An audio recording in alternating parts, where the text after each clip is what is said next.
Matatawa ka na lang talaga dito sa mga pag-uugali ng mga pingkiyawa ngayon. Kasi, biro mo, inaasar nila ang DDS dahil lamang itong si Orly Gutesa ay nag-retract or nag-recant. So, sa madaling salita, binawi niya yung kanyang unang pahayag na nagtuturo na itong si Martin Romualdez ang isa sa mga nahatidan nila dati noon ng mali-maletang pera na pinaghihinalaan na galing sa flood control funds. Alam nyo mga pinggiyawa, yung pang-aasar ninyo na yan dahil sa nag-recant itong si Orly Gutesa, nagpapakita lamang ng totoo nyong kulay at ugali na kayo ay mga ipokrito at ipokrita. Alam nyo kung bakit? O papaliwanag ko sa inyo, baka hindi nyo nakikita yung inyong sarili. Hindi nyo nabubulay-bulay yung inyong mga pinagsasabi. O ganito, sabihin ko sa inyo mga pingkiyawa. Hindi ba nitong mga nakaraan na malalakas ang ulan, lubog sa baha ang maraming lugar sa Metro Manila at mga karatig probinsya, kanya-kanya kayong post sa inyong mga social media account ng mga video ng baha with matching pa ng background music na ni Glock 9 na kayo po na nakaupo, subukan nyo namang tumayo. Diba?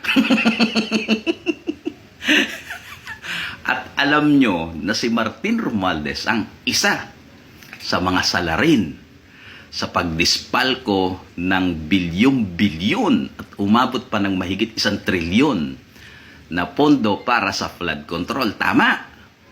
Pagkatapos, yung isang tao na magtuturo kay Martin Romualdez, merong personal knowledge, actual niyang hinatida ng pera.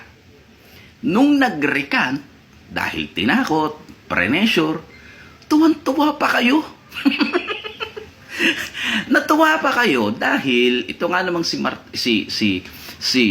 Orly Gutesa ay i-present ng mga personalities na kilalang kaalyado or naka-align dito kay BP Sara Duterte, katulad nila former Congressman Mike Defensor at Senator Marcoleta. Hindi ba?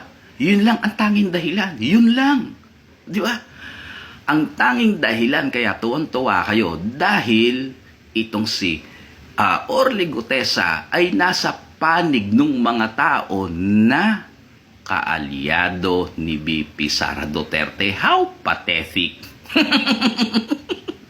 Hindi nyo man lang naisip na, di ba? Hindi man lang naisip na kayo naniniwala na si Martin Romualdez yan pagkatapos nung may nag-retract dun sa kanyang pahayag na itinuturo si Martin Romualdez, tuwang-tuwa kayo dahil lamang si Orly Gutesa ay i-present ng mga taong kilalang kaalyado ni BP Sara Duterte.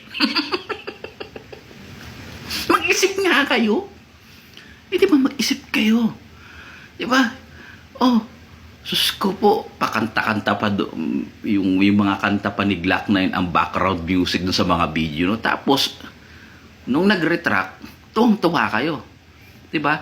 Kayo ang ipokrito. Kaya hindi nananalo ditong si mamalenin ninyo eh. Diba? Dahil sa inyo, kaipokritohan ninyo. Tingnan nyo ang DDS. Kung gaano kalawak ang pangunawa ng isang DDS. Bibigyan ko kayo ng halimbawa ha. Paksilika. Hindi ba marami din sa inyo ang maingay tungkol sa paksilika? Ayaw ninyo sa paksilika. Pero ang DDS, nung narinig namin na ayaw ninyo dyan, ang ginawa ba namin yung kabalintunaan or yung kabaliktaran? Ginusto ba namin? Ay gustuhin natin kasi ayaw ng pingkiyawa eh. Di ba hindi? Kasi alam namin na tama na scrutinize natin at pag-aralan yung paksilika. Tama. O kayo kasi ang ugali nyo, pag gusto ng DDS, ayaw ninyo. Pag ayaw ng DDS, gusto nyo. Kahit tama yung pangangatwiran at nasa katwiran ng DDS, hindi nyo tatanggapin kasi identify na sa DDS yan. Ganon kakitid ang mga kukutin ninyong mga hinayupa kayo. Kaya natatalo kayo eh. Kami open kami. Di ba? Ganon kalawak ang isip namin, pangunawa namin. Di ba? Kulto kayo eh, kayo yung kulto. Kasi meron kayong cancel culture.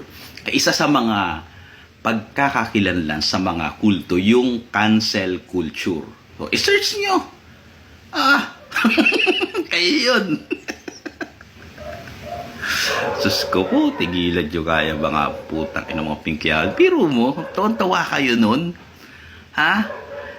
Gusto nyong mapanagot si Martin Romualdez tapos yung magtuturo sa kanya nung nag-recant. Tawa kayo dahil DDS ang nag-present kay Orly Gutesa.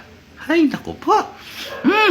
Ewan ko lang kung manalo ang mamalayan ninyo pag ganyan ng ganyan pa rin ang ugali ninyong mga... Okay ng inang yan.